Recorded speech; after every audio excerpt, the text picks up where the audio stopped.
I always wanted to be. I probably got into it for the wrong reasons. I wanted to develop better fighting skills for those little scuffles in the street, and but I walked in the door and saw these guys that were just out there beating the crap out of each other, kickboxing, and under Bill Packer. And in those days, it was Mike King and John Moncayo and Dave Johnson, some big names, and I didn't know anything about it.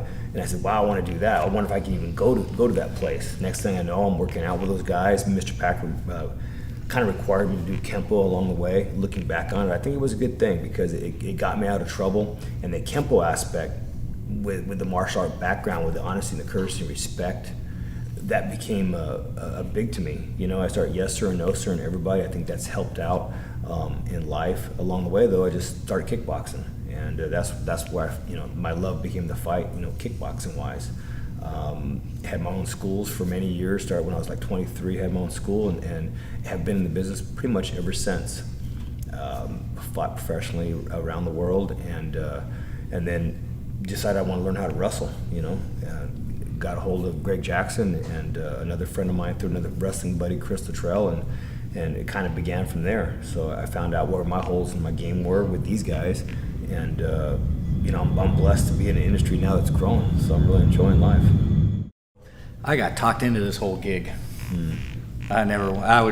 Martial arts to me was all necessity based. I just needed to. I grew up in the South Valley of Albuquerque, New Mexico, where I was the only white kid, and You're white?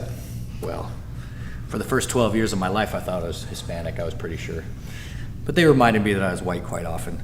And it was just necessity based. And that's where I think even MMA's journey all kind of started from there. Was just the need that, there's got to be a better way to do this. The Hispanic and Mexican boxers that I were fighting when I was trying to grab wrists or doing this stuff, and they were just bobbing around and nailing me in the head, I would just go back to wrestling because wrestling is where I'm a third generation. My grandfather wrestled, my father wrestled, my little brother wrestled, all my uncles. So I would always just go back to wrestling around with them. And then I had a rudimentary game on the feet. I did all right, but I was too light to hit really hard. So we'd end up wrestling. And then, I met Mr. Winkeljohn, and there's only been really a couple people. I've bounced around to other styles and stuff like that, and people have showed me moves, but my dad, who taught me wrestling, and Mr. Winkeljohn, that taught me kickboxing, are pretty much the only two instructors I have ever had. I don't have any belts or anything like that at all. It's just, it was all necessity based for me, and I didn't even want to be a coach either. I opened my first school at 17, and my friends talked me into it. They were like, hey, do what you're doing, because I would defend myself, and in those days I was into showing off a little bit more. And so they made me open up a school to teach, and so I was teaching out of somebody else's school. And then we were doing something pretty unique right around the UFC, the time the UFC came out. And then Chris Luttrell, that he mentioned, talked me into taking these guys to competitions, which I never really was into at all. I was just a self-defense guy. And after that we started winning, and then we started winning more.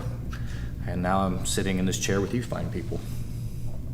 But I didn't see a Bruce Lee movie and get inspired or anything like that. I didn't want to get beat up. Pretty good reasoning, actually.